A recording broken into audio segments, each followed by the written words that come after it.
लिनै छ कोही पनि छैन सो उहाँलाई पनि 12 भयो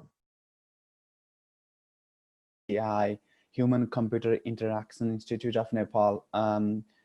For those of you who don't know what HCI is, I'll talk about it in Ekchinma. And I'm also the founder of a new EdTech platform to be released in the market soon, and it's called Omviger. So for today, just a disclaimer about what I'll be talking. All of these, some of the content in the slides, they are my personal opinion, and they do not represent any organizations that I'm associated with. Also, some of the slides are directly borrowed from other presenters' slides, particularly from Stanford CS290 class. And that's it. Just a basic disclaimer. So a little bit about me. Everyone knows that I'm from Nepal. म चाहिँ school Siddharth Banasthali गएको हो, and then I did my ISC from St. Xavier's College, Maitigar, 2005-2007 batch, and then I came to United States to Brigham Young University in Utah back in 2008 or 2009.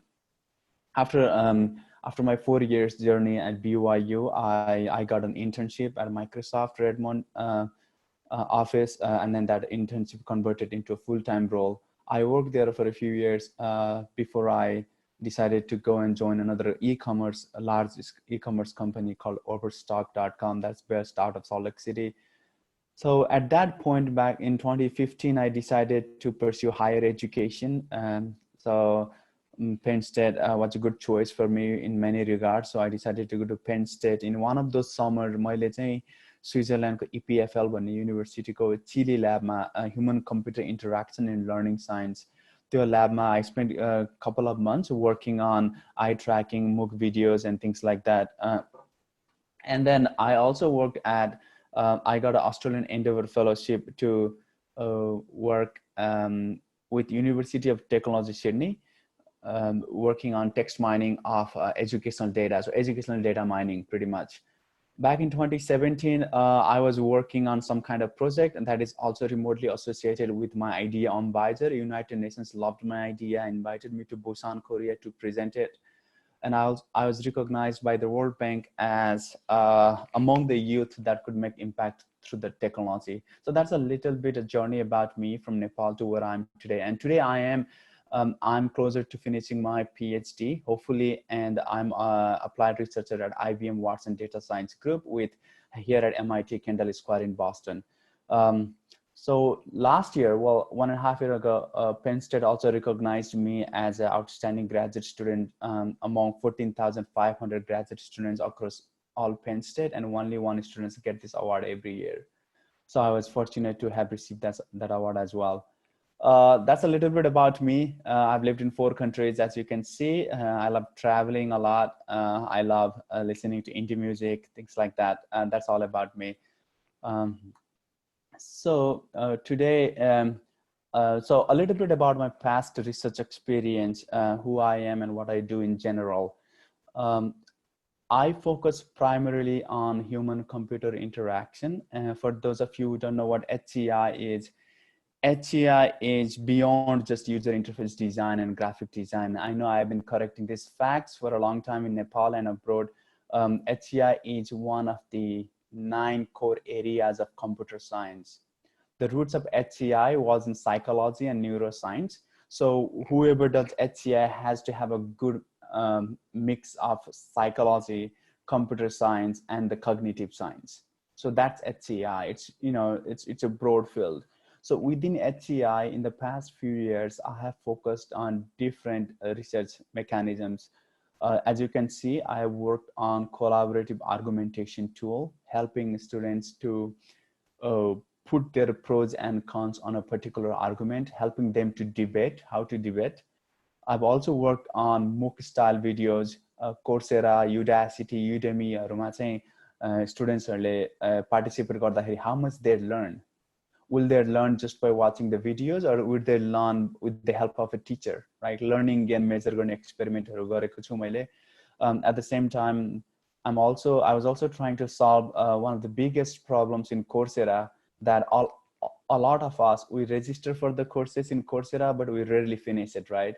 So there's a lot of dropout rate. I would say, roughly about 80% or even more than 80% dropout rate. So we are really trying to understand what is the cause of that and how do we go about fixing it. And then I also looked at how people choose their career, right, in science, technology, engineering, and mathematics majors. That's it. And then just recently, I have started focusing on human and machine agency, and human AI interaction. So like I said, this is the organization that I'm a part of, that I founded in almost 3 years ago. And this is going to be released soon. You can find the Facebook page if you'd like to go and get more updates on it. So today we are going to talk about a little bit about human-centered AI and what does it mean to have a fair machine learning systems. And I will give you an example of how is it being adopted in the hiring space, because that's what my PhD dissertation is focused on. This is the format that we're going to take today. I already did my introduction. I already did my background, the research studies, some of the contribution, future work, and I'll probably open the floor for questions and answers at the end. Well, my PhD research study is primarily focused on identifying issues of bias and equity in AI-infused hiring tools. I don't know about Nepal, but US, even I guess it is true in most of the Western countries at this point. There's a lot of candidates applying for a particular role. So to give you an example, and again, don't quote me on this, but this was most an anecdotal experience. Delta Airlines, let's say, per year more than 100,000 resume CV paउँछ एउटा air hostess position को लागि, right? So the company is having a hard time to figure out who to interview. So what they do behind the scene is they take a lot of the CVs and resume, feed it to this AI tool, and AI tool will tell them who to interview next. So out of 100,000 resumeहरूबाट चाहिँ only, let's say 20 or 30 resume are going to get a human intervention, right? Human interaction. So there's a lot of good pros and cons of using AI technologies. Maybe the pros is the process becomes more faster and the productivity is enhanced from the organization standpoint. But from the participants, from the candidates standpoint, maybe the tool, they are not doing justice, right? They are not doing justice to the candidate's experience and skill set. So a little bit about a background. As you can tell what this is, this is more of a facial recognition. Given the rise of this COVID situation, I know people have started monitoring the, temperature recognition just by looking, from the skin sensors, and also identifying faces using different webcams. So, the concept of facial recognition is increasing. So what I want to talk about this is this right here. And it depends on when you have those recognition, those features extracted, it really depends on what you see. And this is directly, I want to give the credit out to Stanford slide for this. This is borrowed directly from them. So if you look at this slide, what did you see, right? Most of the people will say, this is banana. Maybe some people said there are stickers. Some said there's banana in a store. Some said there's a bunch of bananas. But really, we didn't tend to say these are yellow bananas, right? So this is how we interpret things. When you look at certain things, there are different ways of looking things, right? So I've hardly heard anyone saying, well, that's yellow bananas.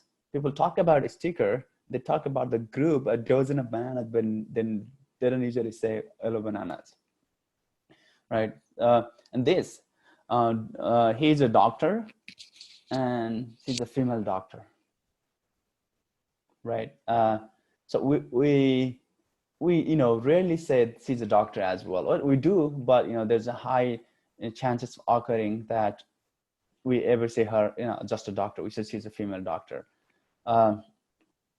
So the result is this, right? The majority of the participants, anyone, and that was derived directly from an experiment, by the way, from Boston University. A lot of the people say that, doctor, they overlook the possibility that a doctor is a she. If someone is a doctor, it's assumed that someone is a he and not a she. So the bias could come in different forms. So what does that mean in the context of the machine learning model, right? And how does this fit into the picture? So in a high level nutshell, usually when it comes to machine learning, we have the training data that are being collected, labeled, annotated. We do a bunch of things in the data pre-processing and cleaning part, right? And then we train model, which means that we apply a bunch of sophisticated algorithms to get the data do something. That's called training. And then whatever that file, right, we call it media file or data file, then we generate, we rank, we aggregate, and we do something, right, behind the scene, and so that people can see what those data mean. So this is what the general architecture of any machine learning model looks like. And I'm trying to bring my point to introduce where does the bias come in, right? So I want to go back to a couple of slides again. These are all the examples of biases, right? I mean, the human ways of interpreting things, right? We interpret different way, but what and how does that relate to machine learning? So as you can see, there are different forms of human biases in data, right? So I know for those of you who are already in the machine learning and artificial intelligence, we tend to talk so much about the accuracy and the significance level, right? How much it is, how significant is a particular result, or we also talk about how strongly are these different variables correlated, or we talk about accuracy. I see a lot of theories out there and a lot of sentiments around the accuracy, and those are all good, but coming as a socio-technical scientist and trying to look at a certain field more than computational, we also have to look at more as a societal, more as a human being. So because even though that's a data, we need to be very careful about how our human bias is being crept in that data, in that machine learning, right? So if you look at this, there are different kinds of human biases. Well, there's a reporting bias and selection bias. For example, if I have to go and find a particular data set before I even apply a bunch of machine learning, then it really depends on how I select that particular data set. And I'm sure you guys are following news in the US right now. There's a black and white protest group going on, because of this, certain murder case. There is, we call those kind of things. If we were to apply machine learning in predicting how often these kind of incidents happen, we are most likely going to get, we are most likely going to generate the data from different groups, and we need to make sure there is no such historical biasness, creeping into the data. So if someone is a black, then maybe that person will have a huge, they will borrow the huge amount of black data associated with the black data. If someone is a white, then maybe they have a data that represents more of the white population. So the point here is, it's beyond the machine, right? The selection, the pre-processing, the cleaning of the data has to do a lot with where does this bias creep in. And these are all different kinds of data. And I can go detail about all of this if you would like, or we can also do the questions and answers round. So so what about in the collection, right? That's a source of the data.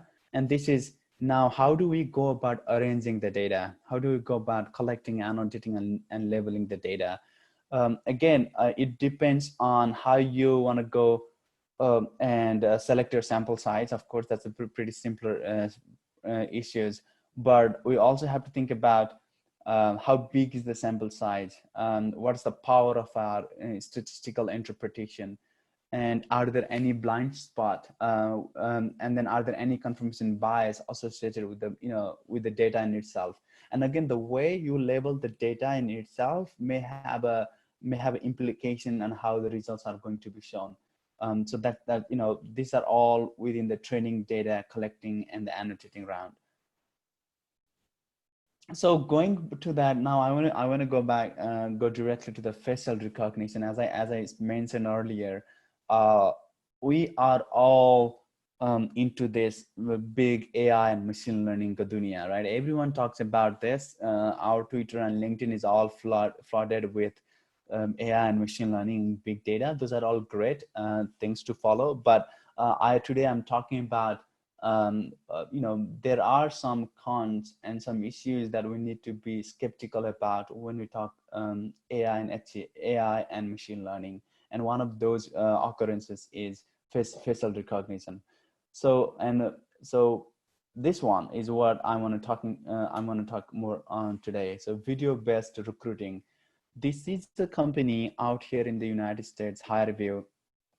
So what they do is they provide a link to the candidate before the interview, and the interviewee, the candidate, has to open the link, record themselves over the video, answer a certain set of questions, hit submit, and then it's gone to their cloud, to their server, however it is, right? This is a great tool from the productivity standpoint. But the biggest worry about this tool is you don't know how this resume, how this video features are being processed, right? And I'm going to explain what is happening behind the scene.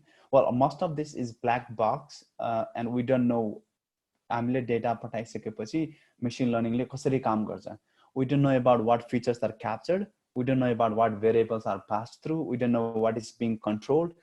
It's a black box, right? We don't know how it is being interpreted, but we know that they are giving results somehow. So that's where I'm really trying to investigate. Deep Sense AI. This is another. I think it's a startup. Uh, so this company collects all your social media responses. So if you comment something on the social media, LinkedIn, uh, Twitter, Google Plus, Facebook, those are all public information. Apparently, you could use it without any consent, from what I know. So whatever you post out there in the internet, this company will grab that post, comments, likes, and then it will derive some kind of personality characteristics about you. So for example, it could look at my LinkedIn and Twitter and Facebook post and say, Bikalpa is 90% arrogant and 20% introvert. He is 50% political, right? So it will try to label you in one of those categories, whether you agree or not. Just a machine will do that for you. So how is it going to harm you is a couple of things, right? When you apply for the job, the company will find out, well, you are 90% arrogant, means you don't really fit with the culture of the company. So you are never going to have that opportunity, right? So for example, you are deemed to be highly extremist in your position. See, you are 80% extremist. Maybe that has a consequence in many of your immigration application, right? So you never know. So these are all machine learning technology working behind the scene. And this is a company based out of Israel, I think, Perception. So what this company does is looking at your pictures, looking at different pictures, it can say that you are a terrorist or academic researcher or a professional poker player. And they have different kinds of this. These are just few from the directly obtained from their websites. Now ask yourself, like, do you trust this machine learning? When I bring one of you, take your pictures and pass it to the machine learning, and the machine learning said, you know what, you are a terrorist. What will happen to you? Right? So the fact that I'm a researcher is I don't believe technology as easily, right? The more I study about technology, the more I become skeptical about technology. So my point here is, it's not just the numbers, it's not just the significance, it's not just the accuracy, right? It's also about whether you can use this technology for the societal advantage. So try to put yourself in the shoes as a socio-technical person, socio-technical scientist, than merely as a computational scientist. Because you know what, I'm sure none of you want to be in this spot. right? Taking your picture, feeding to the file, and someone call you terrorist. No one would ever want that, right? So these are the blind sides of the machine learning technologies. So, like I said, these are all biases. Biases are crept in different forms. And this is a slide directly from IBM, and they have identified more than 180 human biases. And this bias can be, in any form. It could be racial, it could be gender, it could be ideological. There are different kind of biases that you can infuse in your data, in your machine learning model, without you even knowing about it, right? There's a lot of talk that hiring technology, well, maybe the software developer himself doesn't even know that there's a bias, right? Maybe the software developers are predominantly white male population, and they don't know the issues and the pain points of African American, let's say black populations, right? So knowingly and unknowingly पनि डेटामा bias आइरहन्छ. And I guess a biggest scrutiny has to be placed right in the beginning before you even apply some of these algorithms, right? Where is the data source coming from? How is the data labeling from? Are there any kinds of bias in it? So those are, this is all the framework on that.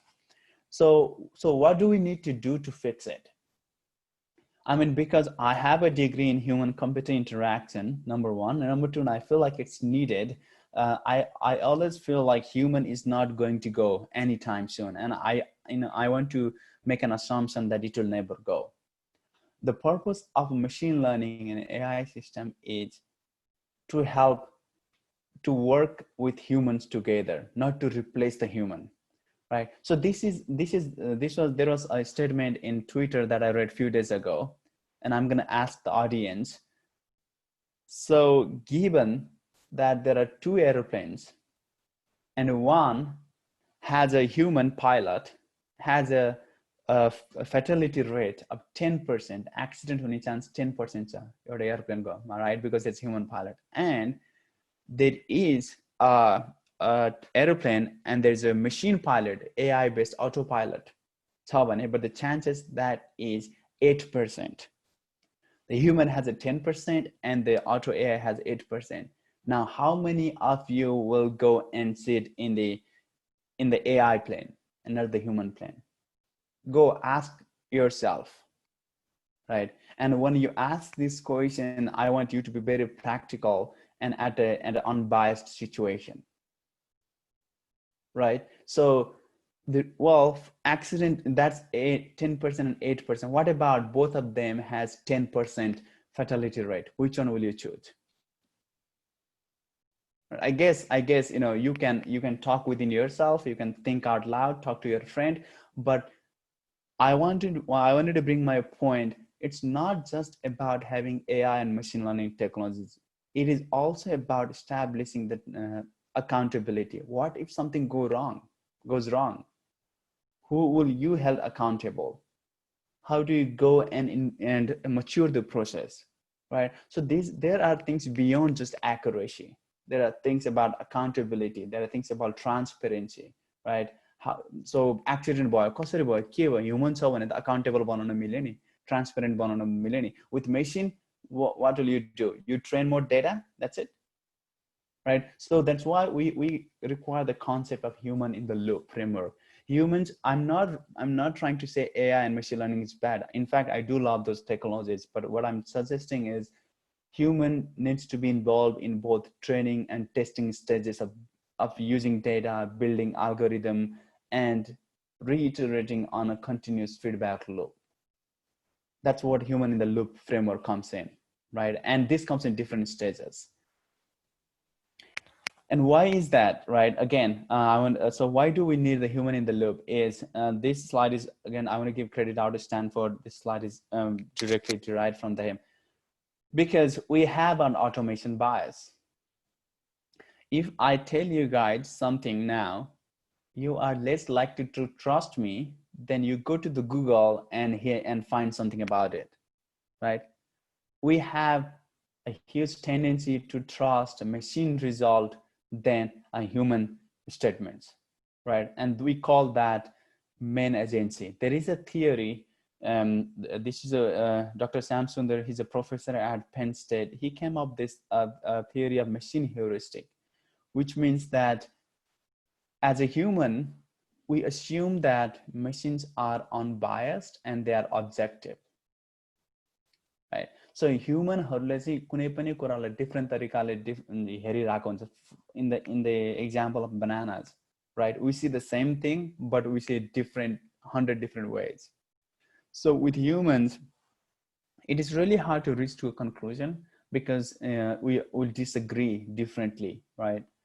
And we have a subjective interpretation of things. But with the machine, because it's just a bunch of syntax passed through it, we feel like they are very unbiased and objective. As a result, we always trust the results from machine. And to explain that phenomenon, we call it the computers. The information are social actors. They can act as a human beings. They can act as a social actor because of the information they transmit. And as a result of this, we are giving up the human agency over machine agency, right? So we are more guided and operated by machine principles. So that's a general overview of how humans think and how machines think and what biases are. So next step, I want to talk about a little bit about my research study about the hiring technologies, how there is discrimination in hiring technologies propagated, broadcasted by AI infused technologies. So मैले चाहिँ एउटा research I've been spending for the past few months, almost a year or more, to find out how does this AI infused hiring tool impact candidates' ability to find a job, right? So the goal is this, and again, I want to repeat the scenario for those of you who missed it earlier. So US even internationally, there's a lot of places, a lot of companies, you pass them resume, right? तिमीले वेबसाइटमा resume pass गरिसकेपछि they use this application tracking system, ATS systems. They use the keyword based analysis. They looked at a certain keyword from your resume, from your CV, and then they decide whether or not they want to interview. Number one, and that's the past. But in the future, or even now these days, they have started adopting video technologies, which means that they give you this link, and then you open the link sitting at your home location, wherever you feel convenient. You record yourself over the video, and then answer a set of questions. When you click submit, that video is going to get to somewhere else, whether the company server or the software provider server, I don't know. And the companies are going to get some kind of ranking on the results. So for example, there are 100 candidates, and Bikalpa gets 80 out of 100, and let's say someone named Ram gets 20 out of 100. What does that mean? Just because, or he gets 70, Bikalpa gets 80 ranking scoring wise, and Ram gets 70, does that necessarily mean Bikalpa is better than Ram for that particular job, right? And the situation is complicated because they also capture the video and the audio, right? When the video and audio is captured, you don't know how your video features are being used for the ranking. The fact that you are in the fact that you wear a blue tie versus a red tie in the US, that's a political significance, right? I mean, Republican versus Democrat. Maybe are they relating it to some kind of political preference, or the fact that you have a health, some kind of preconditions with your eyes, and you all so maybe you also speak really fast, or maybe you have an accent. Does that mean they are looking at some of your voice features and judging you, right? And also the lightening of your room. Maybe you are you are a darker skin versus a fair skin. I mean, there are so many things that could go towards building one of these machine learning model. I know the tool is great. It gives the results fast, and the companies would love it because of the productivity feature.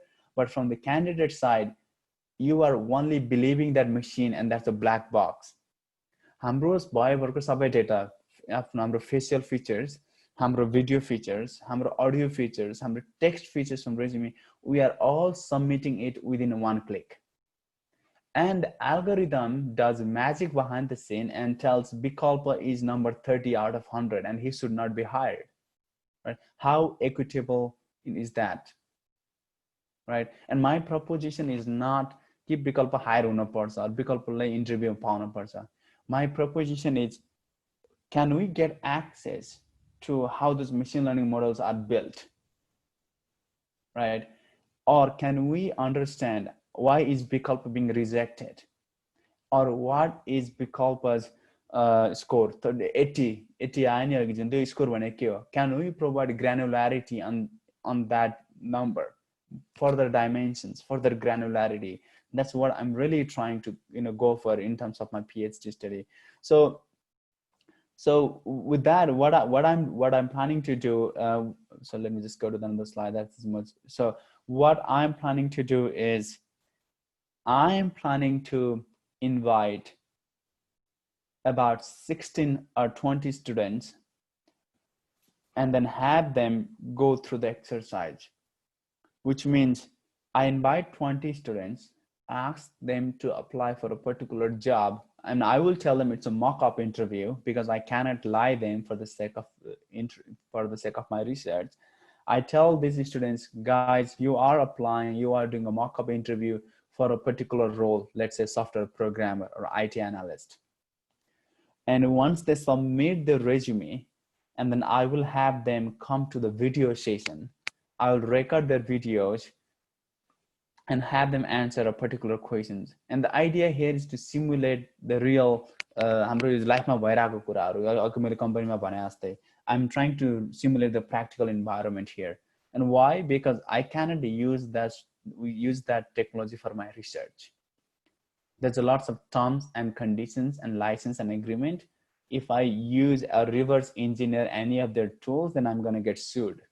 So what I'm doing is I'm trying to come up with my own machine learning model, a pilot, a smaller machine learning model that will do what their tool does. Hopefully, I'm really trying to understand behind the scene and apply that machine learning results to the resume and the videos of my interview candidates, right? And when I do that, I'm also going to assign the scoring to these 20 students. You beach channel I'm a certain score dinchu. Whether that could be from machine learning by itself, mero model le afai dincha, or I can just fake it up. I can say, let's say Bikalpa gets 100 and Ram gets 20 and Sam gets 80, right? And it could be machine learning based or it could just be my own. Ani त्यसपछि त्यो number, त्यो scoring or ranking lie, I'm gonna take it to the hiring managers in the companies. Those people who have agreed to serve as human evaluators of the research, I'm going to take it to them and ask, okay, so suruma janchu unarलाई resume raw video देखाउँछु, based on this resume and videos, who are you most likely to hire? मलाई 20 जना छ, मलाई 20 जनाको चाहिँ ranking दिनुस्, right? Who are you most likely to hire? And based on a certain rubric or their own subjective criteria. So they will give me the list 1 through 20, and then afterwards, when I apply machine learning or when I randomize the scoring, म जानी नै म विकल्पलाई 80 आएर मान्छ, विकल्पको 20 आएर मान्छेलाई विकल्पलाई 100 राखेर म उनीहरुबाट जान्छु. I'm just going to fake the data, right? Or I'm just going to use a machine learning and जानी म biased machine learning model बनाएर I'll randomize the results of those 20 people and then take it to the hiring managers. And I'm going to ask them, now, see, this was अघि तपाईले मलाई यो 20 जनाको list दिनु भएको थियो पहिला फर्स्ट राउन्डमा, बट मेसिनले त यस्तो भनिराछ नि, राइट? मेरो मेसिन लर्निङ मोडलले त तपाईको रिजल्ट्स भन्दा ठ्याक्कै उल्टो देखाइराछ. So do you want to change? I'm going to ask them, are they more likely to change, right? And if they want to, or maybe not, right? I mean, how are they, um, how do they like the results from the machine learning? Do they think it's good enough? And then पहिला आफूले बनाएको डिसिजनमा change गर्नेवाला छन्, अथवा they feel like, no, I'm going to stick with my human results because I think the machine is wrong. So the goal here is this, right? I try to design an experiment in different conditions, biased condition, unbiased condition, different video sets, and resume set, and try to ask this kind of, this kind, let me get, yeah, this kind of questions to the HR managers, hiring managers. Are they able to notice bias in the tool? And if they notice bias, do they know it's a bias? No, yeah, I know this, but it's okay. I didn't really care for it, right? It's okay. If machine says so, I'm okay, right? Like I said, machine agency, right? And we tend to believe machines are objective and not biased. Or if they notice bias, they feel like, oh, okay, this is wrong, I should correct for it.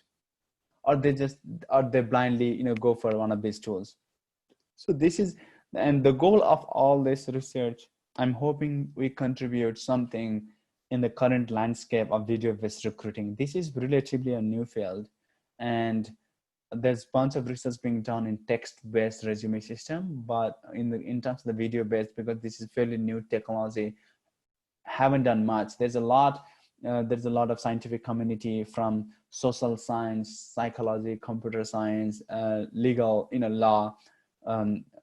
They are working on this space, but what I'm trying to bring to the table is trying to investigate the issues from human computer interaction lens, which means I want to think more as a developer without forgetting that I'm a human first, right? So that's my goal, and I hope to contribute this in terms of research results and the research papers.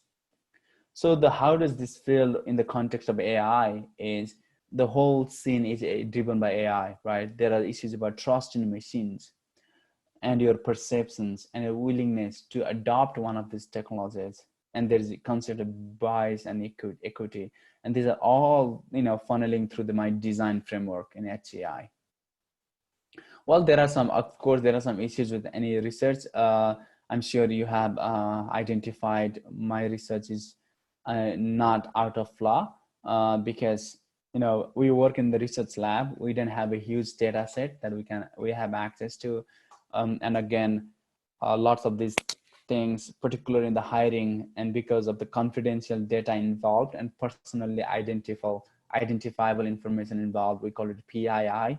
There are several ethical questions, and it makes it extremely hard, extremely challenging to run any kind of research study that's more guided in terms of AI research and ethics research. There are a couple of things that we could always branch out in this research. Of course, as HCR, there's always an opportunity to come up with unbiased tools and interfaces. There's a broad field called machine learning and user experience, UX of AI. There's a developer experience. There's a lot of opportunities in that space. We can also talk about how bias can creep in and how do we go about fixing it, and the future of work, right? And now people are going more remote, maybe there's more challenges that will creep in, not just opportunity, but also challenges. And there's a large scale of autonomous system. People are, increasingly deploying the chatbots and how they're answering questions. Maybe the chatbots themselves are biased and unintelligent, and there's so much of AI-based learning happening. And these are all the foundation for these things. Now it's up to us to influence how AI evolves, right? And there are a couple of things that we can do, and this is general example of a paper that's being done at hardcore research labs in the country. This is particularly from Google, from Margaret Mitchell and her group. So people are looking more at how to build I don't know why this is blocking, but I hope, yeah, how to build for more inclusive machine learning environment. And there's a huge group at IBM Watson, Microsoft research group. I don't know much about Facebook, but Google has that. and lots of research universities. In particular, my research in my university, Penn State, there are a lot of work being done in how do we go about mitigating bias, either in text classification, facial recognition, or adversarial learning. And if you guys want to talk any of these papers, implementation, I'm more than happy to. So these are this is the goal that's been traced out some of the ethical AI group at Stanford. This is what they do today. Their longer term goal is this. Their longer term goal is all about how can we be interested so that we use the AI in helping others rather than just getting the short-term rewards, right? They're positive outcomes for the human and the environment. This is the trace, this is a path that lots of research labs in the country has forwarded. And again, at the end, I want you guys to know this. If you want to do machine learning and AI, I think you really have to understand the data really matters, right? I mean, it's not about applying the algorithms and applying the research per se. It's more about the source of the data. How did you process data and how do you apply for it? I would say half of the problem in machine learning and AI is knowing your data set, right? Making sure you have representative sample, making sure you have a large enough data set that represents your certain hypothesis, your question, research question, right? And make sure you combine it from multiple and varied sources, not just one. So if you want to do machine learning and AI, I mean, again, data really matters. It's less about algorithms and less about knowing how to program, but more about how you go about inferring information from the data. So yeah, so now I'm gonna open I know we're pretty quick, but I'm gonna open floor for the questions. And this is it. Cool. I guess I'll hand over to the moderator and I can start taking questions. Yes, thank you so much, Bikalpa ji. If anyone has questions, तपाईले चाहिँ chat मा question लेखिदिन पनि सक्नुहुन्छ र तपाईलाई सोध्न नै मन छ बोलेरै सोध्न मन छ भने please raise your hand र म चाहिँ तपाईलाई unmute गरिदिनेछु.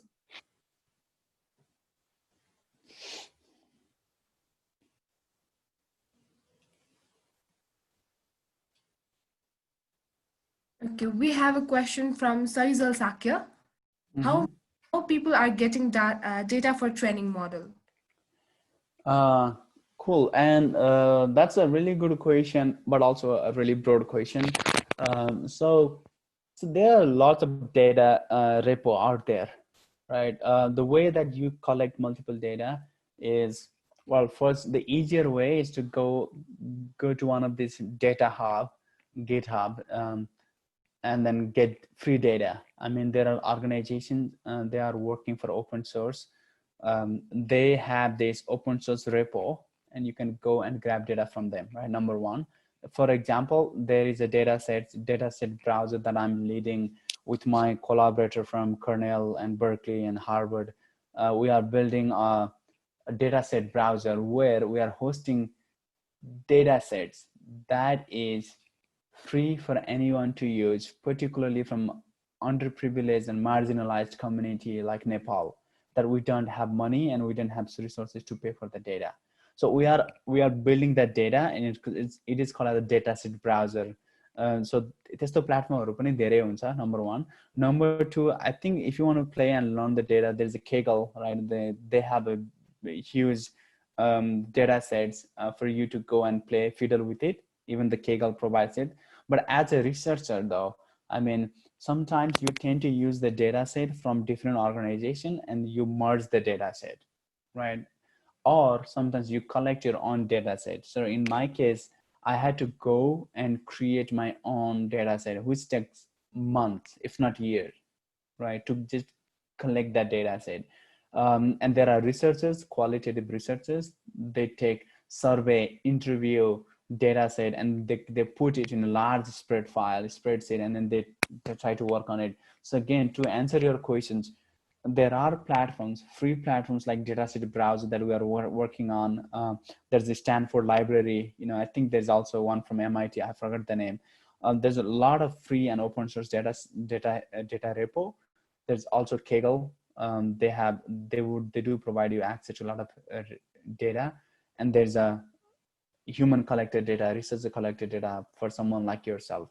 So yeah, and again, if you want very specific on what are those platforms are, what are the links, feel free to ping me afterwards, and I'm happy to guide you on the right path. Okay, so Achuk जीले पनि हात raise गर्नुभएको छ. I'm gonna unmute him.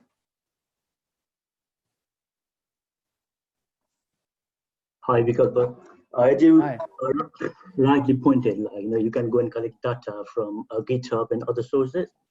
But for example, the data that was made available in GitHub and other places, other platforms, they were collected from one specific environment. But if you were to apply the model in a different environment, it's very likely the accuracy rate wouldn't be the rate you want it to be. So how can we be careful when training the model, where most importantly, where we get our data from? And on top of that, like each self-learning model option to improve these things. For example, can self-learning model help researchers to get this model even better, so it can be implemented in different environment well enough to get higher accuracy? Right.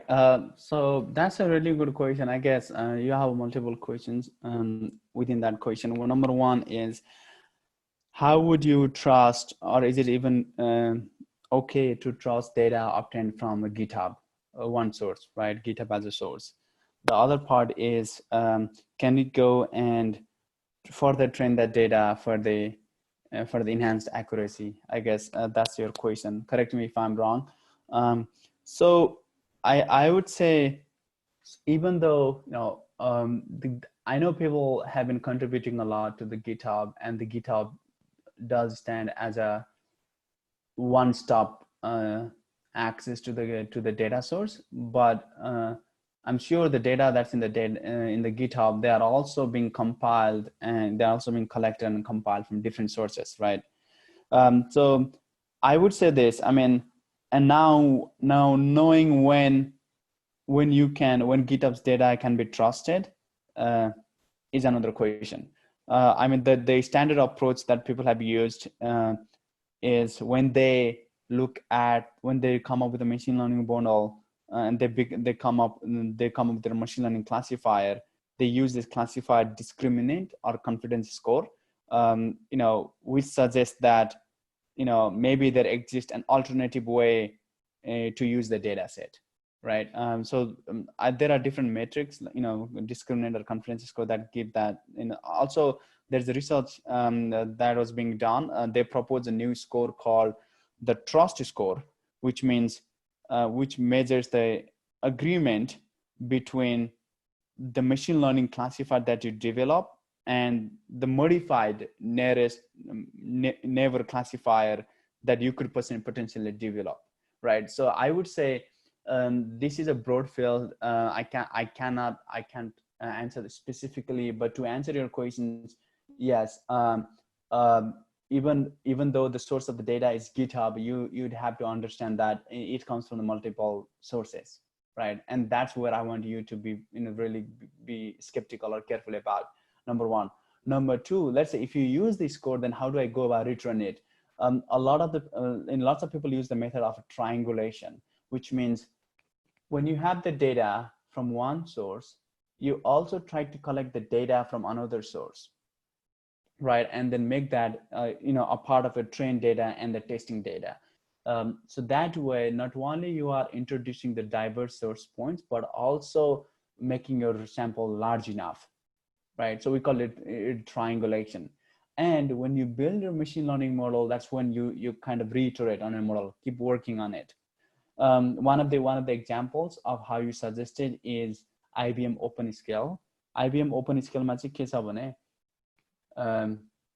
so there's a machine learning अहिले चाहिँ के भइरहेछ कम्पनीहरुमा they are building machine learning model and classifier, but less than half of them actually make to the production ready state मा अथवा use गर्ने स्टेटमा पुगिसकेको छैन.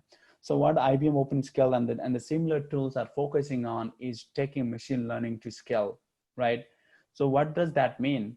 Which means machine learning scale मा काम गरिरहँदाखेरि पनि if model is not accurate, or if model is not a representative sample, and it is deemed as being biased, then we are taking the features out, we are taking some of the data out regularly, and we are also inserting more data regularly on the fly, right, in the real-time environment.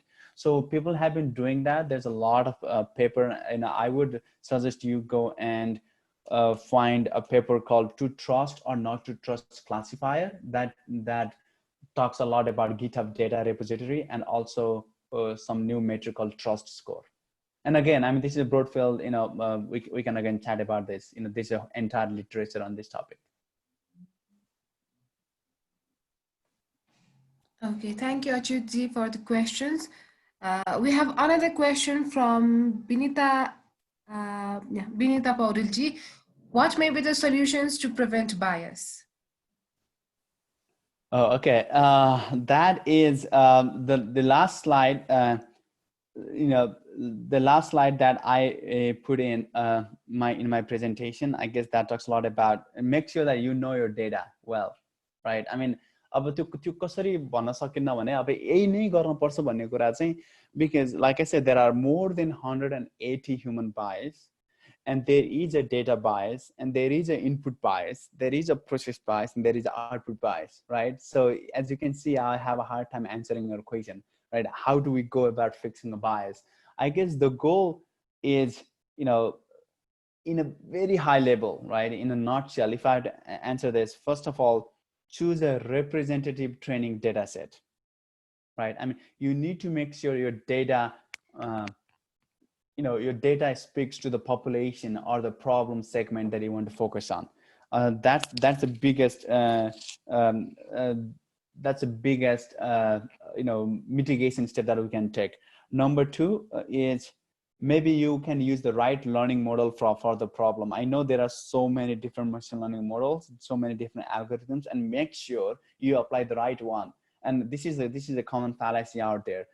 The way that, regression is a pretty simpler algorithm, right? I mean, if you run linear or logistic regression, or if you want to run random forest, PCA, anything, nearest neighbor. So make sure that you don't choose model and algorithm just because it yields you a higher accuracy or correlation rate, but you want to understand the nature of the data. For example, when you come up with a research question, so you have a data, you have a research question, and within that research question, operationalize that or break down that into मैले केले चाहिँ के explain गर्न खोजेको त, right? मेरो independent variable के छ र मेरो dependent variable के छ, मेरो कुन चाहिँ x हो कुन चाहिँ y हो, what is x that explains the phenomenon and why, right? Number one. And then you really have to have an understanding about what kind of data is x and what kind of data is y. Are these nominal variable? Are these categorical variables, right? There's so many different types. So once you have a correct understanding of these variable types and your research question, then you can select the proper algorithms to employ that. Launu the J algorithm lai pani bhayo Hahn, result त के न के number त आइहाल्छ नि, and in fact maybe you also get higher results. And if you don't get the higher results, either feed in more data or take out more data, then you get the results that you wanted, right? So I would say the same thing. Make sure you have a representative training data set from varied data groups and from in multiple segments. Number one. Number two, choose the right model. Number three, if you can, keep iterating on the model. Monitor the real performance of the data, right? That's absolutely necessity because it keeps changing things. There's a lot of issues that you can discover right after you come up with these things. Yeah, I think to wrap up, to answer your question, and I know I have shared this multiple times over my Twitter and also LinkedIn. Data, data is, and their data is like a human, right? You can torture them enough and tell them what to do if you want them to do. Like humans, you can torture them and ask them to tell what you want to hear. Data won't stay, okay? There are two things that you can do: either add more data, or you can add control to the data. कि त निकाल्दियो कि त थप्दियो. Then data will tell what you want the data to tell. So make sure you have the right data set.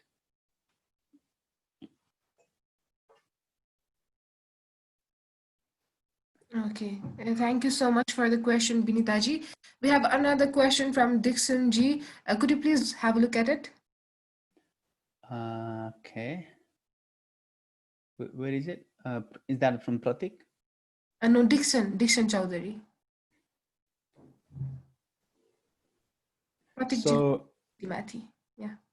So confusion matrix is better than why is better than accuracy to the reliability of the algorithm implementation. Okay, so I would say, okay, so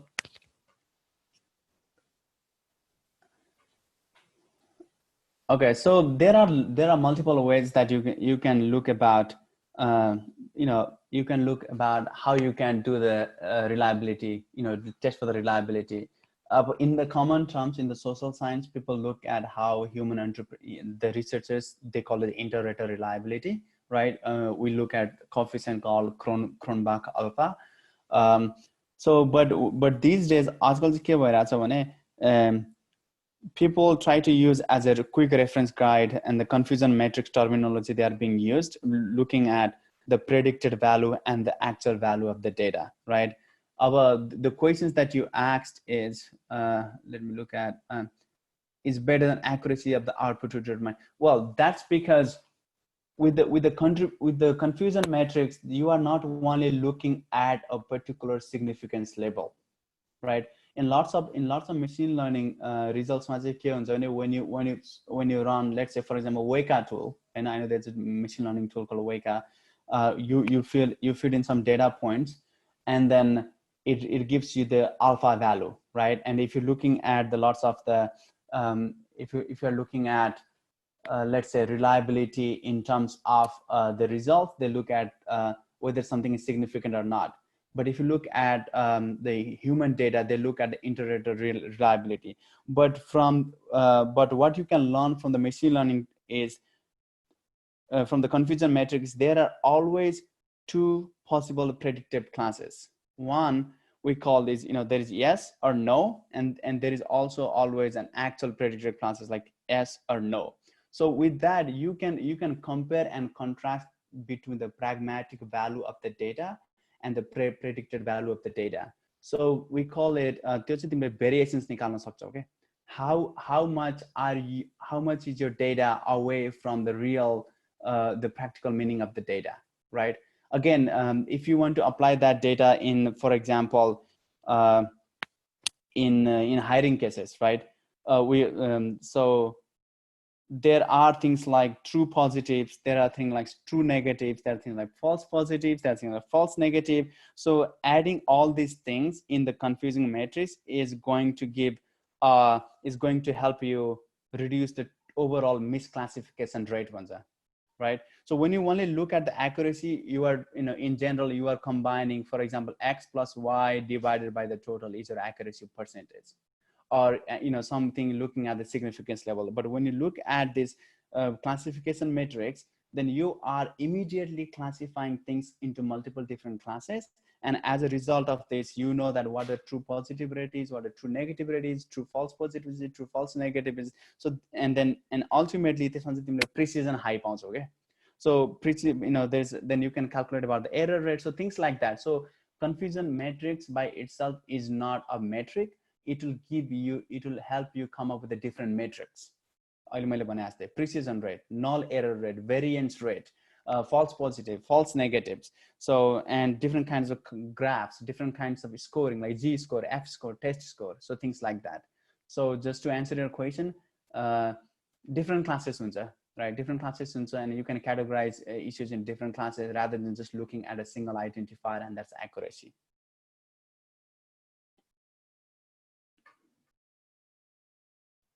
सहिल साक्यजीको पनि question रहेको छ एकचोटि हेरिदिनुस् न. So where do I say how people are getting trained for training model? Is that it? No.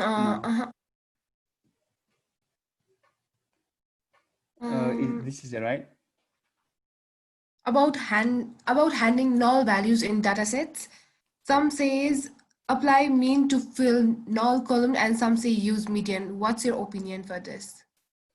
Okay, so that is this is primarily driven by the data nature, honestly. And as a researcher, as someone who has a domain research, त्यही फिल्डमा domain knowledge भएको मान्छेले चाहिँ यस्तो डिसिजनहरू लिने हो. For example, अब I can give you my own example. मैले चाहिँ एजुकेसनल डेटा माइनिङमा काम गरेको थिएँ. There is a lot of data set, अनि त्यो फिचर्सहरू पनि धेरै नै थियो, right? So some of those features has the null data. Now I cannot just remove some of this null data, right? Because those null data might have a significance to my research study, number one, right? Or number two, I can also think about, can this null data be combined with another data to speak for something, right? And that is also again driven by my own domain knowledge. And number three, I cannot just go and delete the null data, because that means a data integrity issue. I'm losing the sight of the data. So to answer your particular question, it's not about null data or empty data. Missing value चाहिँ मेरो लागि wrong हो भन्ने खालको चाहिँ एउटा then there is not a notion like that. म null data जति सबै निकाल्दिन्छु, अनि अब null data मात्र निकालेर के गर्ने? Are you only looking at removing a particular column, particular feature type that speaks for the null data, or are you also talking about त्यो null data को एउटा रोमा एन्ट्रीमा हेर्दाखेरि चाहिँ null data चाहिँ useless छ, तर त्योसँग associated different features useful छ, right? So you don't just go by looking at just deleting the data or filling with some inappropriate data.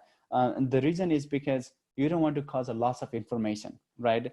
For example, if you have a large data, and then you started getting rid of all the null data, and what happens if you take off 20% of your data, right? So eventually, all of a sudden, what happens is you are no longer going to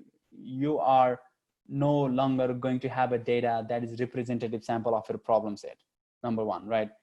But there are solutions that people take, right? So some people say that, well, we can calculate, we can replace it with a mean, median, or a mode of a particular data, right? You can calculate, let's say, mean, median, or mode of the feature, and replace that with the missing values. And again, this is just an approximation, because it could definitely add some variance to your data set. The other part is, like I said, you can negate some of the data, which means you as a domain knowledge, because you have a domain knowledge, you can choose to opt for the losing data. Means if मैले यो रो र यो कलम हटाउँदाखेरि चाहिँ मेरो लागि result राम्रो हुन्छ नि, maybe I should do that, right?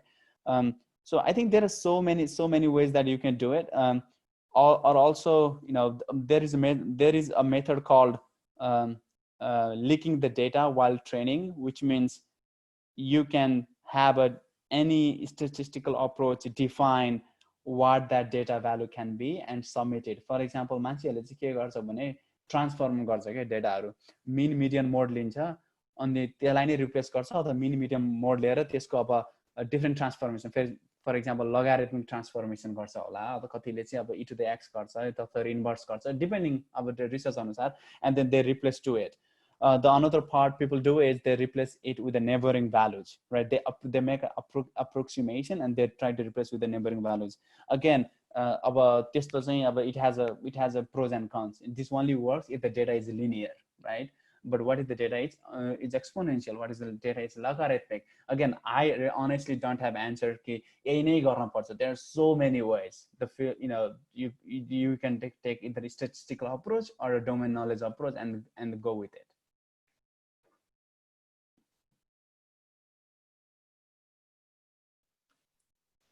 Okay, अर्को चाहिँ प्रतीक सापकोटाजीले सोध्नु भएको छ, अलिकति लामो छ, एकचोटि तपाईँ नै हेर्नुहुन्छ? My personal is that भन्नेवाला।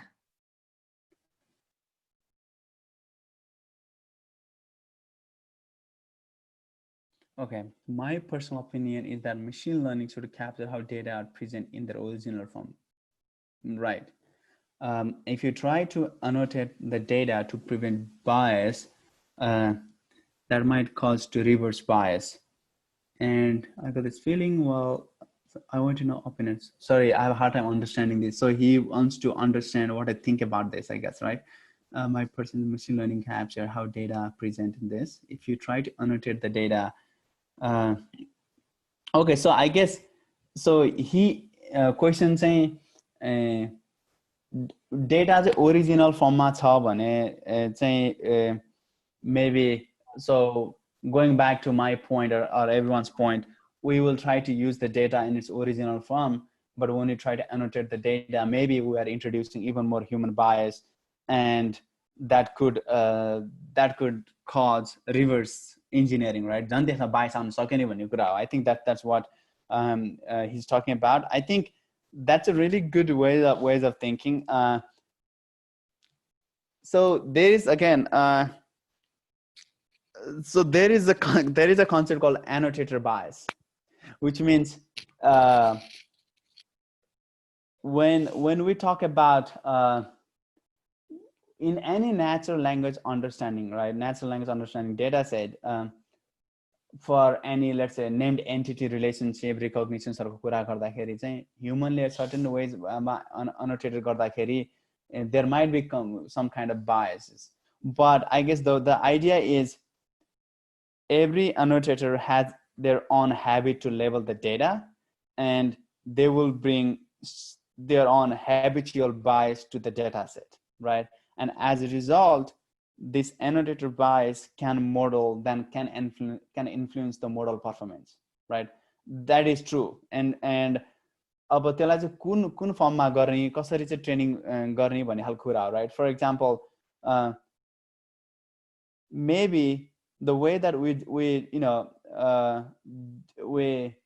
annotate the data is when human annotate the data, one annotator should annotate both training and the test data, right? कसैले चाहिँ के गर्छ भने एउटा annotatorले training data बनाउँछ, अर्कोले चाहिँ test data बनाउँछ, and then they don't release, correlate with each other. Again, अब यसको measurement हुन्छ, right? अनि दुईटा annotatorले annotate गरेको data चाहिँ दुईजनामा कति variation छ भन्ने खालको different metric हुन्छ भन्ने खालको. So that's one way of fixing it, right? But the other part is when you do when one annotator annotate a data set and another annotator data, also annotate the data set, you have the third annotator that does the both tasks, right? We look at more of the reliability within the annotator space. The idea of annotatorले गर्दा चाहिँ bias creeping huncha, right? That's a very valid point. But now we have to come up with mechanism to test for the annotator's reliability, right? That is a growing research topic. If you look at, again, if you are really interested in this, I would suggest you to look at, there's a research paper, someone from, I think also from Stanford or NAACL, they call it Better Modeling of Incomplete Annotations for Named Entity Recognition. How do we go about capturing some of this? And they come with a lots of possible distribution, probability distribution, which I'm not an expert on this topic, but I guess you wanted my opinion, and my opinion is I agree with you, and I think there are ways that people are working to fix on it. Okay, प्रतीकजीले चाहिँ तपाईलाई privately पनि question सोध्नु भएको छ भन्नु भएको छ, सो एकचोटि हेर्नुहुन्छ तपाईले त्यो question? Okay, so all I have question is this. You can see my screen, right? Yes, but we cannot see the questions. Oh, okay. Well, I guess I answered that question, right? Side I think private. it's the same question. It's the same question. Okay. Okay. Yeah. So अर्को question छ गौरव न्यौपानेजीको. Is BCI the subfield of HCI? What are the other methods for human-computer interaction like eye movement you told earlier?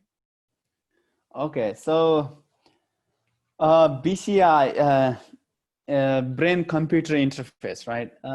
That's अब officially नै जान पर्दाखेरि चाहिँ I don't know, right? It is honestly I don't know the answer, right? Is BCI a subfield or overarching field of HCI? But what I know about it is HCI as a field focuses more on the human aspects of cognitive, performance. Cognitive विषयमा मान्छेले चाहिँ एउटा ह्युमनले चाहिँ के अरे information कसरी हेर्छ, कसरी पर्सिभ गर्छ र त्यसलाई फिक्स गर्नको लागि अथवा कुनै इस्युजहरूलाई मिटिगेट गर्नको लागि how do we go about developing and deploying right technology, that's HCI. But BCI, again, I'm not anywhere closer to understand what BCI is, but from my personal opinion, understanding BCI, let's say it looks more at what do you call a non-muscular communication channel buncha, right? Which is right about your brain, how brain interprets a certain environment, right? A competing environment.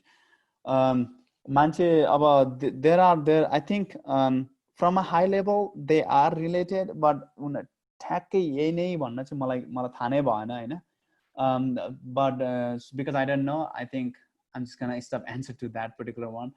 Your next question is methodology, HCI methodology and frameworks के छ भन्दाखेरि. So HCI को चाहिँ different routes हरु हुन्छ. एउटा चाहिँ psychological HCI भन्छ अनि they try to look at neurological computing, even EKG, अब त्यो हाम्रो इलेक्ट्रिकल सर्किट मेजर्सहरु लिन्छ, मान्छेहरुले त्यसको डेटाहरु कलेक्ट गरेर सेन्सर त्यसको डेटाहरु कलेक्ट गरेर they try to study how humans perceive the computing environment.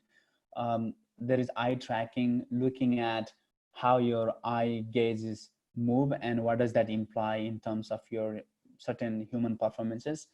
That's a certain HCI, psychological HCI.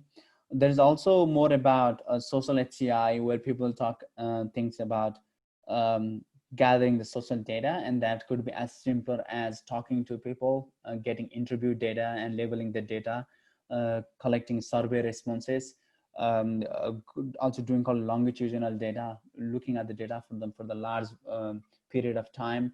We called it ethnographic data. ठाउँमै गएर नेपालमै गएर नेपालको गाउँमै गएर मान्छेहरुसँगै बसेर उनीहरुको डेली अब्जर्भेसन, डेली लाइफ हेरेर अब्जर्भेसन लिने, त्यसलाई ethnographic data. So that's more social data, right? And there is a technical HCI that focus more, more or less as a computer scientist, which is we look at the logs, interaction log, system log, event files.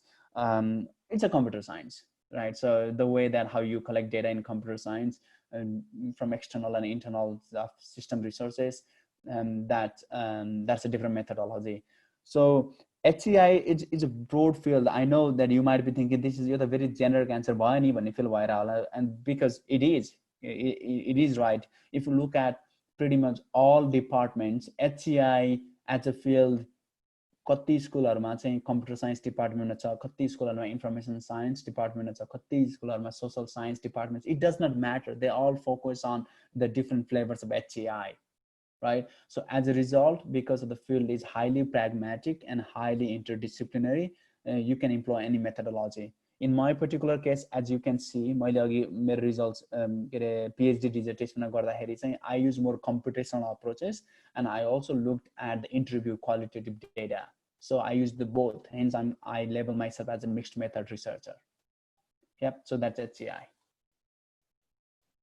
Okay, thank you. We have another question from Susmita Rai.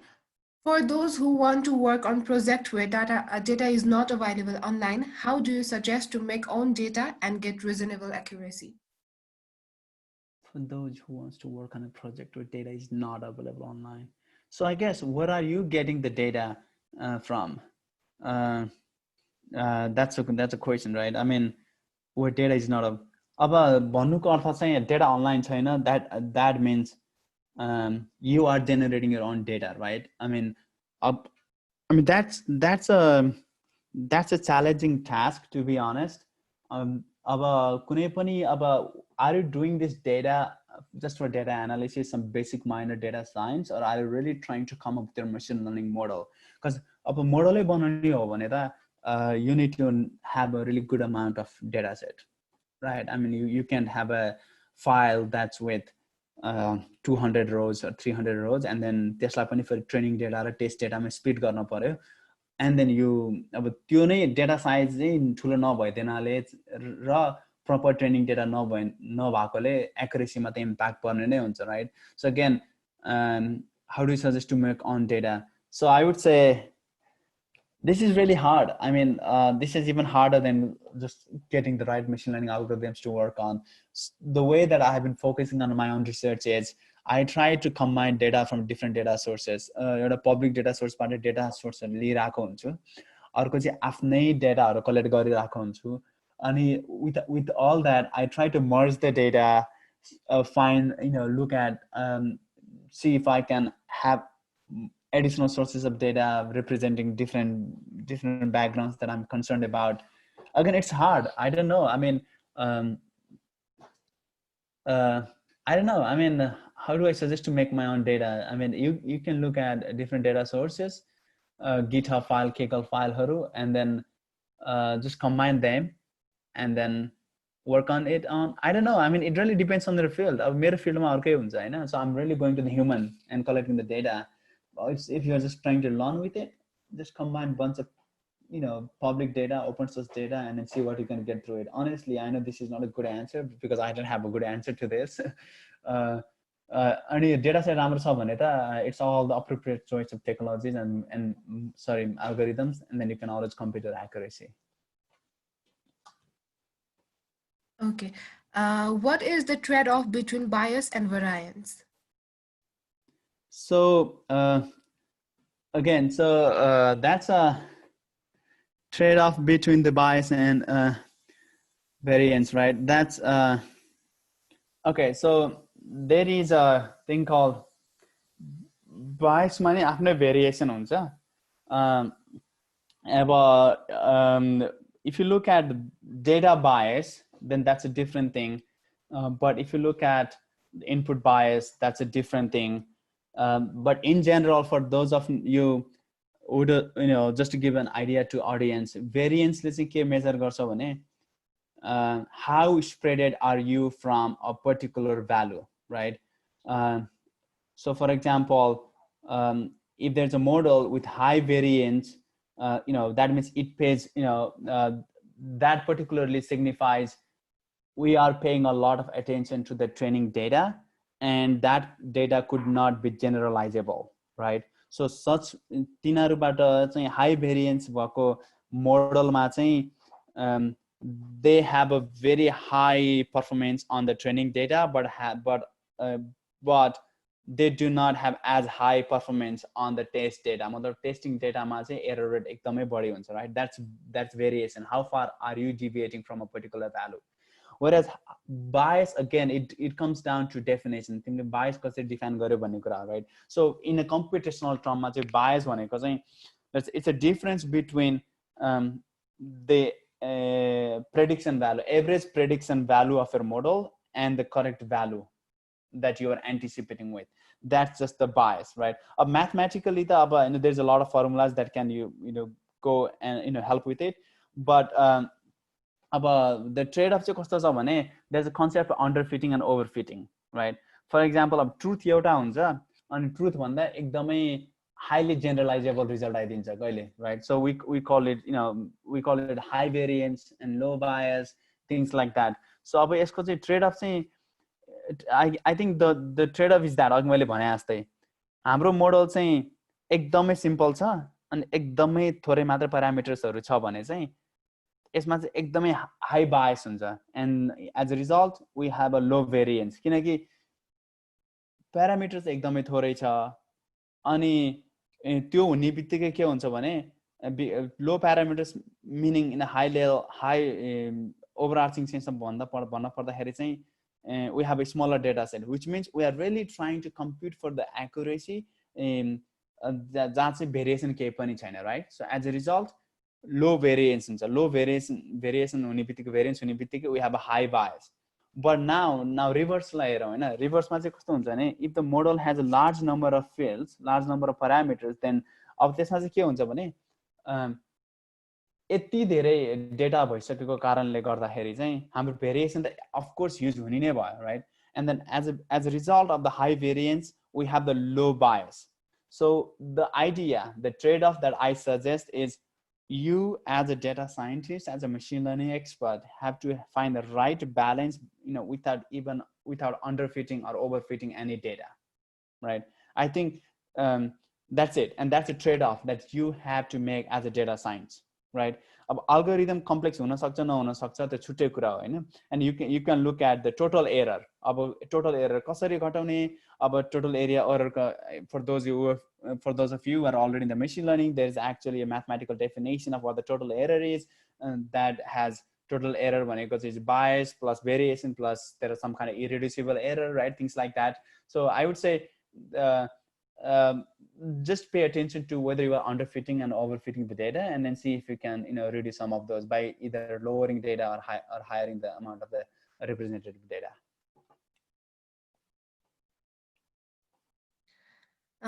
Another question is what would you see as a failed AI application? Oh, that's many things. So well fail नै त भनेर I don't think I know of anything हैन तर एक दुईवटा चाहिँ अब एप्लिकेसन्सहरु हुन सक्छ अब I wouldn't say not AI in itself AI or machine learning चाहिँ fail भनेर म भन्दिन I think I love AI and machine learning I have been using that a lot in my day-to-day life मेरो काममा मेरो रिसर्चमा so labeling something as fail is too early but at the same time our fail application I would say this okay so I have a healthy dosage of skepticism in AI product and that's because I don't really do AI for the sake of doing AI right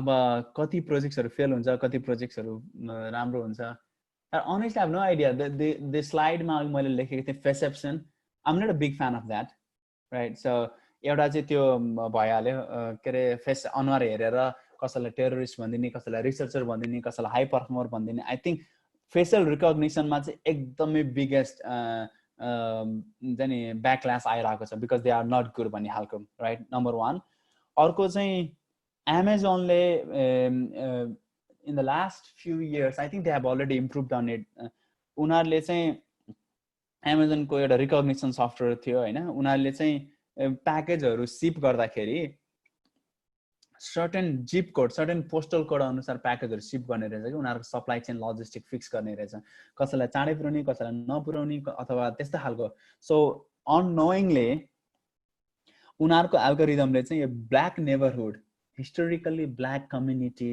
under privilege marginalised कम्युनिटीहरुलाई चाहिँ neglect गरिरहेको रहेछ right ignore गरिरहेको रहेछ so again that's another ways that AI is being used in in a wrong place अर्को चाहिँ I guess in the judgment legal trial को कुरामा including today if you have faced the needs police brutality and legal jurisdiction cases हरुमा चाहिँ back in that time मान्छेहरुले चाहिँ मेसिनले दिएको result जजहरुले चाहिँ AI ले दिएको रिजल्ट्स देखाएर हेरेर certain legal criminal cases हरु पनि जज गरिरा रहेछ that's bad I would say that's a failed application a loan application credit risk modeling for example यहाँको if you are a female and if you are a black female and if you are a female that is making low salary and has some criminal or felony in a record then you are not eligible to receive any loan amount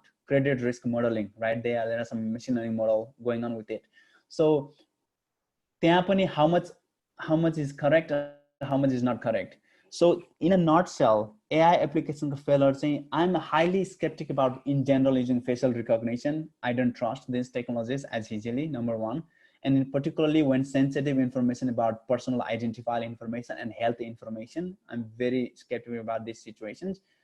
But you know, सबै AI-हरुमा हुन्छ नि, I think we need to have that little bit of skepticism.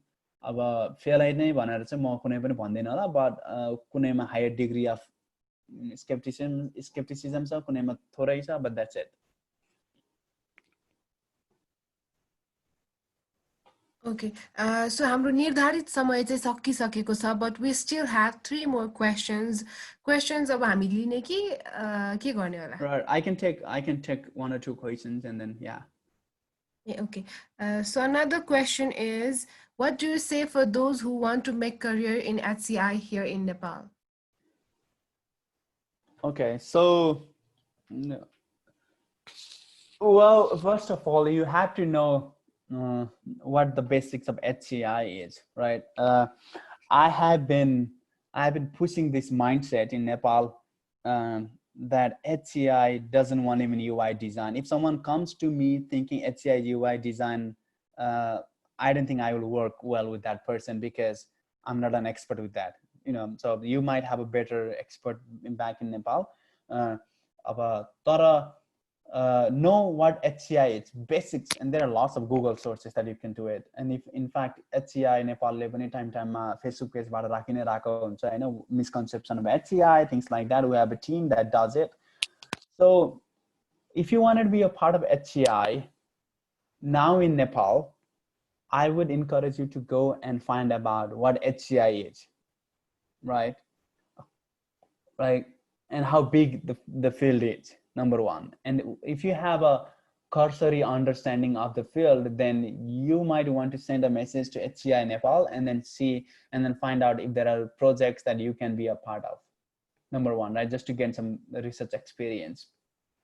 Number two, if you wanted to make HCI as your career and go abroad, graduate school, master's or PhD, they always look for research experience, and I think HCI Nepal is trying to do that. One of the goals of HCI Nepal is to stay a not-for-profit and making sure that we collect data from Nepal and then expose that data to the broader community internationally and nationally through conferences and journals, right? त्यो चाहिँ मेरो plan थियो, and in fact I'm intact with that plan. So if you want to work in research, then you can reach out to HCI Nepal and then we can talk. So in general, I want to make a career in HCI भन्दाखेरि I mean again, I mean I don't know, I mean what part of HCI you are interested in. If you are wanting to be a UI designer, maybe there is some HCI in it, you know, and a lot of the HCI that you read in, you know, in your textbook doesn't much, you know, well, apply huँदैन भन्दा पनि there is no place for it in the industry because the industry moves really fast. They are looking for feedback. They rely on a lot of user feedback. So if you want to UI design, I'm not an expert, so I can't, you know, recommend. But if you want to do HCI and machine learning research, or becoming an engineer or data scientist in HCI, then sure, you know, I would say first learn the basics of HCI, basic of programming, basic of data science, and I think there is an opportunity. Our question is from Deepak Nagarkoti ji. Please take a look at that question. So do AI fairness bias issues that concern developers revolve around mostly?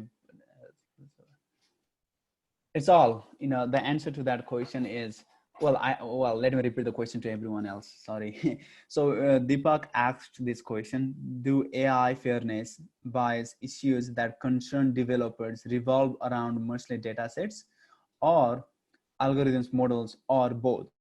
And how are the problems different for each? That's a lot of question in one question.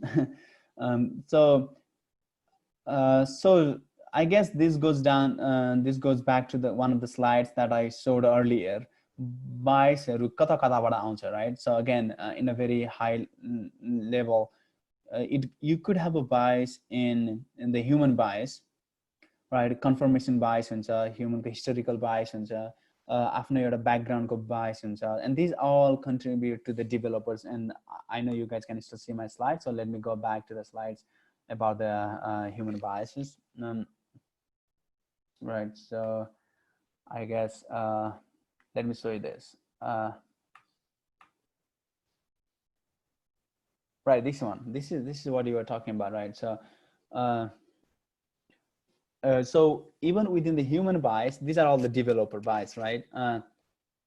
You have, as a developer, let's select गरेको data, report गरेको data, उसको background, historical background, उसको certain predisposition, उसको stereotypes, they could all come in data, right? So that's another, that's one of the human developer data, bias. And again, this is all the bias in one of the questions annotator bias, right? There's sampling error. There's you might choose to neglect the probability. There is a lot of things that's in fallacy coming from your own experience. मेरो experience यस्तो हुँदैन भनेपछि मैले data set cross गरिदिन पनि सक्छु, right? So these are all different ways that you can, there's human biases.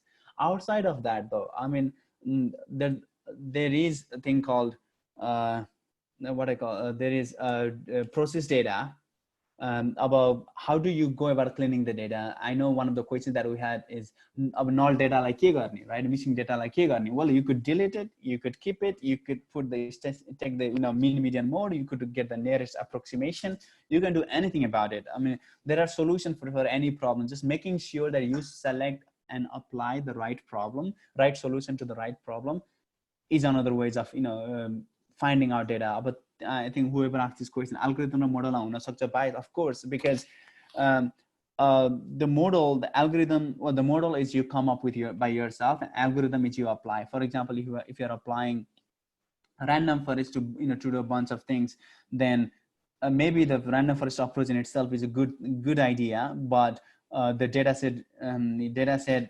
random forest apply no one data set right? So that means you are selecting a wrong data set for the right algorithm, or maybe you are picking the wrong algorithm for the right data set. I mean, it could go many ways. So I would say it's not about unique problem, they are very interrelated. Yeah, I think that's my answer. Okay, another question is it okay not to rotate component or in PCA? Right, so for those of you, well, I guess the audience knows what a PCA is, right? So it's a principal component analysis. Usually, we usually use it for lots of factor analysis. Again, is it okay to not rotate component in PCA, right? First of all, you have to ask yourself, when do I rotate? So in general, rotation in a scientific term, we call it orthogonal, right? So because it is important, I would say, I mean, I wouldn't, not okay or not okay one that, again, some of them that is domain knowledge. I would say it is important to do rotation because it helps you maximize the difference between the variations, different component got different variations that maximize garsa, right? So but why is that important? The maximize garsa one, it makes it very easier to interpret. Euta component component or component different variations higher, so it really makes your life easier, to be honest, right? I mean, with that being said, the only times you do principal component analysis is your goal is to select the fewer components, which can explain the maximum variation in the data set. Our orthogonal approach, you will get the maximum variation, right? So by doing rotation, I think that is going to be in your favor than not being in your favor. अब that's a very general answer. But अब यदि हामी rotate गरेन भने चाहिँ के हुन्छ भन्दाखेरि चाहिँ रोटेट गरेन भने चाहिँ त्यो पिसिए जुन गर्छौं त्यो पिसिए को इफेक्ट एकदमै मिनिमल देखिन्छ के अनि डिफरेन्ट कम्पोनेन्टहरुको भेरिएन्स चाहिँ एकदमै कम आउँछ which makes us harder to select which component is meaningful to the data and which component is not. So I guess my answer is when you can apply orthogonal approach, I mean use rotation in PCA. Okay, शायद प्रश्नहरु चाहिँ सकिसकेको जस्तो छ. Thank you so much विकल्प जी हाम्रो लागि हाम्रो वेबिनारको लागि समय निकालिदिनु भयो. र to say अझै मजाले how much we are thankful भनेर I'd like to welcome our MD Melissa Ghimire. Thank you so much, Pooja. Hi, Bikalpa Dai. It was such a good session by you. So I think I speak really less in webinars, but these two webinars are really special with me. The previous one where I had a speaker from Sri Lanka and the other speaker is you actually, whom I really want to thank by myself. So I know Bikalpa Dai for I think years now, and then he's like more like a brother, a mentor to me. Whenever I have any problem, I go to Bikalpa Dai and like, Dada, malai yo garo bhayo bhanera jani chai ma dada sangai ho haina.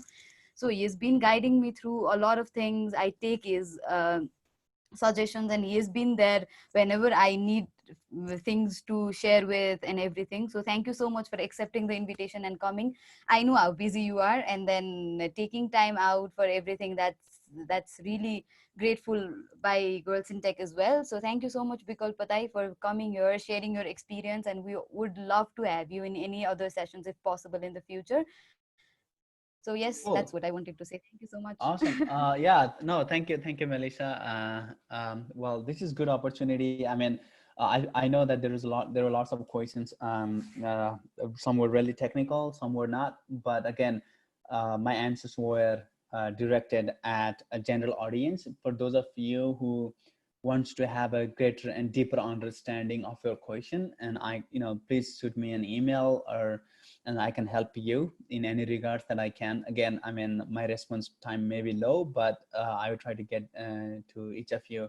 Again, thank you so much for Girls in Technology Group, Melissa, Pooja, and the team for making this happen, and happy to help anytime. Thank you so much. Thank you so much once again. र आजको webinar चाहिँ सबैलाई एकदमै informative भयो होला भन्ने आशा गर्दछौं. यदि तपाईलाई यो webinar एकदम मन पर्यो र यस्तै अझै पनि वेबिनार होस् भन्ने चाहनुहुन्छ भने चाहिँ प्लिज फिडब्याक फर्म चाहिँ भरिदिनु होला र अरु कुन कुन टपिकमा चाहिँ तपाईलाई वेबिनार होस् जस्तो लाग्छ त्यो पनि तपाईले मेन्सन गर्न सक्नुहुनेछ.